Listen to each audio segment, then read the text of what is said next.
وقفتي كده قدام المراية وحسيتي إنك أقل، آه، حسيتي إنك أقل من أي واحدة مثلا على السوشيال ميديا تتابعيها، أو أقل من واحدة قريبتك، أو أقل من واحدة صاحبتك تكون سبقتك في أي حاجة؟ طيب قولي لي بقى كده، هو مين قالك أصلا إن إحنا في سباق واحد، أو إن إحنا بنمشي في طريق واحد؟ طب قولي لي كمان كده، مين قالك إن اللي بيوصل قبلك ده بيكون أحسن منك؟ يعني بصي، عايزة أقولك بطلي تقارني نفسك بغيرك، علشان المقارنة للأسف مش بتخليكي إنك تطوري من نفسك وتثقي في نفسك وتبقي أحسن. بالعكس، المقارنة دايما بتخليكي يعني بتكسري كده في نفسك حتة حتة. قبل بقى ما ندخل في موضوعنا بقى كده ونحكي مع بعض، لو الموضوع ده لمسك ولمس قلبك، يا ريت بقى تدوسي لايك وتشتركي في القناة لو انتي مش مشتركة عندي، هيشرفني وجودك. وعشان يعني الفيديو يوصل لكل بنت محتاجة ان هي تسمع الكلام في الموضوع ده يعني. يلا بقى نكمل سوا. عايزة يعني اقول يعني خلينا نقول كده ان الحقيقة يمكن تكون بتوجع شوية، هي بس لازم تتقال. وجع المقارنة للأسف هو ما بدأش من السوشيال ميديا أو من الانستجرام أو مثلا من الفيس، من اليوتيوب، الحاجات دي. هو بدأ من البيت زمان، بدأ من واحنا صغيرين قوي، واحنا كنا بنسمع جمل بتتقال لنا للأسف. كان فاكرين يعني ان هي، بصي يعني فاكرين ان هم بيشجعونا او بيحفزونا، لكن للاسف كان يتقال لنا مثلا شوفي بنت خالتك، شوفي مش عارف ده اختك اشطر منك، دي صاحبتك جابت مجموع اعلى منك، ليه انت مش زي بنت فلانه؟ طيب هو ليه فلانة أو جارتنا فلانة دي أحسن منك في كذا مثلا؟ فهتلاقي أغلب الأمهات ما كانتش تقصد إن هي تأذينا، هي بس كانت فاكرة إنها كده بتحفز في ولادها وبناتها، كانت بتشجعهم، يعني إن هي كده كانت يعني إيه بتخليهم يطلعوا بقى أحسن حاجة. لكن اللي حصل إن الرسالة وصلت غلط. وصلت لنا إزاي يعني؟ وصلت إن مثلا لا أنت كده قليلة، لا أنت لازم تبقي زي غيرك مثلا، خلينا مش هنحبك زي أختك غير لما تبقي زيها. يعني للأسف كان دور الأم في الوقت ده بيزرع المقارنة في قلوب ولادها وفي قلوب بناتها. وكانت يعني الأم اللي كانت دايما تلاقيها بتقارن حياتها بحياة غيرها، هي غصب عنها تلاقيها بتعلم بنتها كده، ان هي تبقى كده، وان هي تتعلم ده، وان هي تبقى بتقارن دايما حياتها بحياة غيرها. فهتلاقي يعني الام اللي دايما مش راضيه، دايما شايفه نفسها اقل، دايما بتبص على اللي في ايد غيرها، تلاقيها بتزرع برضو احساس المقارنه والغيره في قلب بنتها من غير ما تاخد بالها خالص. والبنت بقى تكبر وتفضل طول عمرها حاسه انها في امتحان، انها مثلا يعني محتاجه تثبت حاجه، هي ايه؟ تمام. فعايزه اقول بس يعني انا الكلام ده مش بتهم بيه الامهات، لا هو مش اتهام، هو يعني ده وعي، انا بوعي سواء كنتي ام او كنتي بنوته. فانتي يعني لو ام، انتي بنتك مش محتاجه المقارنه، وانك تفضلي تقارني بينها وبين غيرها وتوصليها احساس مش حلو. لا، هي محتاجه منك امان، محتاجه تحس منك كده لا ان هي مش ناقصها حاجه، انها زيها زي اي حد، زيها زي بنت عمها، بنت خالتها، جارتها، صاحبتها. يعني هي في كل مرحله هي بتمر بيها هي محتاجه ده بطريقتها بقى. لان يعني الكلمه اللي انت بتقوليها ممكن تقوليها مثلا على سبيل الهزار، لكن للاسف هتلاقيها بتقعد جوه قلب بنتك كده سنين وتكبر بيها بقى. فتيجي لما تكبر هتلاقي للاسف هي بقى هتبداي تقولي لها، يعني في كبرت فتبداي برضو تقارني، بس في المرحله اللي هي بقى خلاص كبرت فيها تقولي لها بقى شوفي فلانه ما هي اتجوزت قبلك، مش عارفه مين خلفت قبلك، مش عارفه بنت مش عارفه مين اشتغلت مثلا، بنت عمك دي ما شاء الله دي كملت دراستها وعملت مش عارف ايه كام دبلومه وخدت ماجستير، صح؟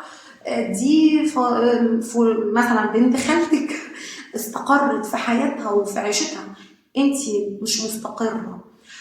فانتي بقى تفضلي تقولي لها انتي وتقارنيها بغيرها. هي يعني تبقى يعني واقفه تبص اللي هو يعني هي تعمل ايه؟ هو بايدها. فهي للاسف يعني تحس بقى انها متاخره، تحس انها مضغوطه. ما الموضوع ده بيأثر بقى على النفسيه.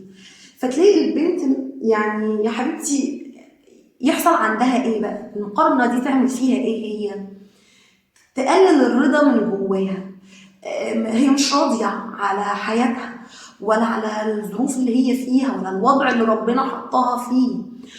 هتلاقيها ما عندهاش ثقه في نفسها، بس الثقه الام كسرتها واحده واحده. فبقى بتخليكي يعني تخلي البنت دايما شايفه نفسها متاخره، رغم ان هي اصلا يعني ممكن تكون ماشيه صح جدا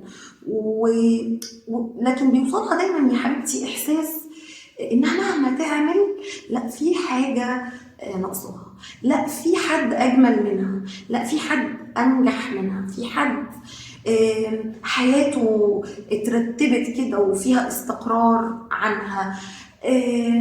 فهي يعني واحده واحده بقى كده من غير ما تحس هتبدا للاسف تنسى قيمتها وتنسى يعني مش الخير، يعني هتنسى النعم اللي في ايديها اللي ربنا اداها لها، هتنساها واحده واحده. يعني ما هو ده غصب عنها بقى، صح؟ ف يعني ده ربنا قال ايه؟ ربنا قال لا يكلف الله نفسا الا وسعها. يعني بصي طريقك على قد على قد وسعك، على يعني كل يعني ربنا اداكي وسع معين في طريقك، هو ده اللي انت هتقدري عليه. تمام؟ المجهود اللي انت هتبذليه في حياتك وفي طريقك هو محسوب، ربنا حاسب، فمديكي على قده. فانتي بصي يعني حتى لو محدش شايف او حتى لو انتي مش شايفه كل ده، لكن هي دي الحقيقه اللي محدش عايز يقتنع بيها. فما تبصيش للي في ايد غيرك. للاسف عايزه اقول لك يعني برضو حاجه مهمه قوي، ان انتي دايما الناس اللي انتي بتقارني بقى حياتك او بتقارني نفسك بيهم، صح؟ هم مش بيوروكي اصلا الحقيقه، هما بس بيوروكي لحظة، ممكن ينزلوا صورة عجباهم، فيديو كده بسيط، يعني مش وراه بقى كل حاجة، صح؟ بيوروكي أحلى إنجاز هم عملوه، لكن محدش هيوريكي هو قد إيه تعب، وهو قد إيه كان خايف، وقد إيه كان بيبكي بيبكي ودموعه بتنزل يعني على اللي خسره عشان يوصل اللي هو فيه. فانت للاسف يعني بصي بتقارني حياه كامله قصاد ايه؟ لقطه انت بتشوفيها من حياه غيرك، وده طبعا اكبر ظلم ليكي. انت بتظلمي نفسك. يعني سيدنا النبي قال في حديث يعني قال حاجة لو فهمناها فعلا بجد هنرتاح وهنريح قلبنا ونريح عقلنا وبالنا ده من كل المقارنات. هو قال انظروا إلى من هو أسفل منكم ولا تنظروا إلى من هو فوقكم. يعني هو يعني مش بيقول لنا ان احنا نبص لغيرنا علشان نقل منهم، لا، هو بيقول لنا ان احنا نبص علشان نفتكر ان احنا في نعم مش موجودة عند الاقل مننا، صح؟ في نعم في ايدينا احنا مش مقدرينها، في نعم في ايدينا احنا بنضيعها او كنا هنضيعها مثلا. الحمد لله ربنا ما يضيع منكم اي نعمة يا رب. وللأسف مشغولين بقى عنها.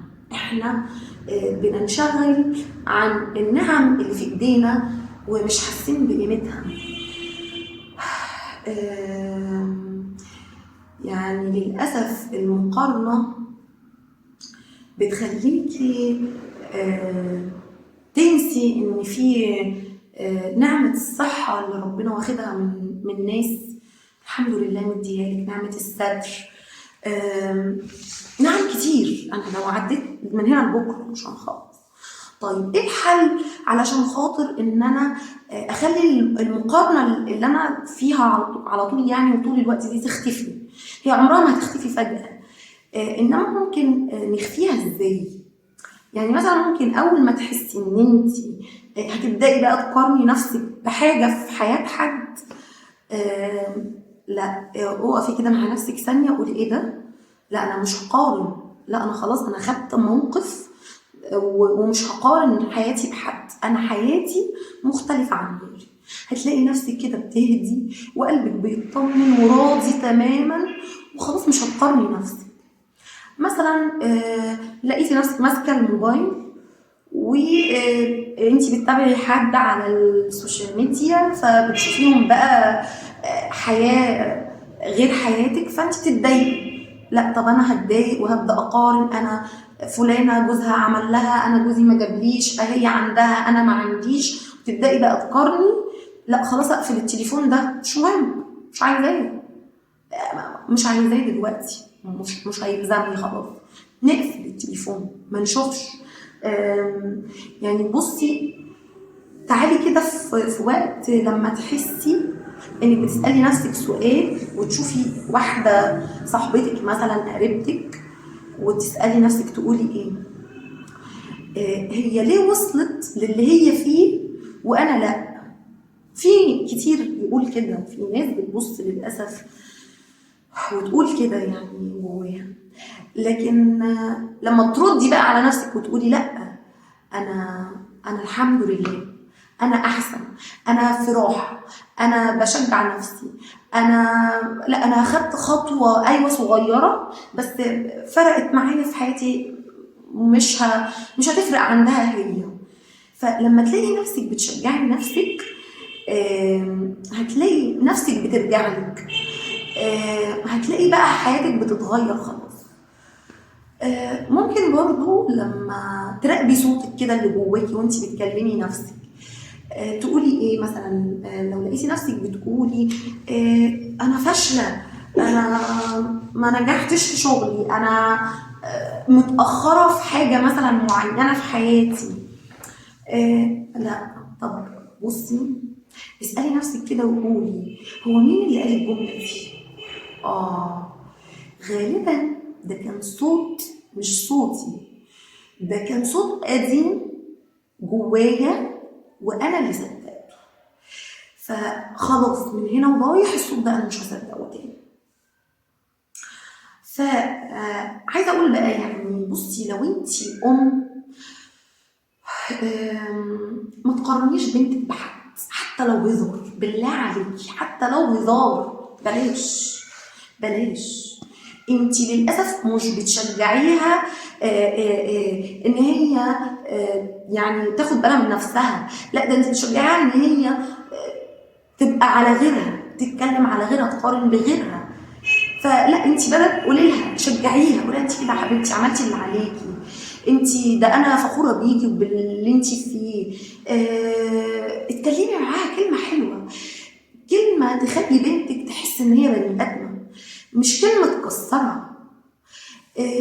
يعني بصي خلي كده، خليها حاسه بالراحه بالرضا، بان هي يا حبيبتي لا مفيش حاجة متأخرة عنها، ولا في حد أحسن منها في حاجة، ولا مثلا في حاجات ناقصاها في حياتها أو في شخصيتها. بلاش كده. يعني بصي بقى الكلام دلوقتي كل بنت، انت يا حبيبتي مش متأخرة، مش متأخرة في حاجة والله. انت مش نسخة مثلا من نفسك أو من حياتك ناقصها حاجة. انت إنسانة ليكي عايشة في رحلة، وليكي ظروفك وليكي وقتك اللي ربنا كاتبهولك، الحاجة دي هتجيلك في الوقت ده. ليكي طريق معين انت هتمشي فيه ربنا كاتبهولك.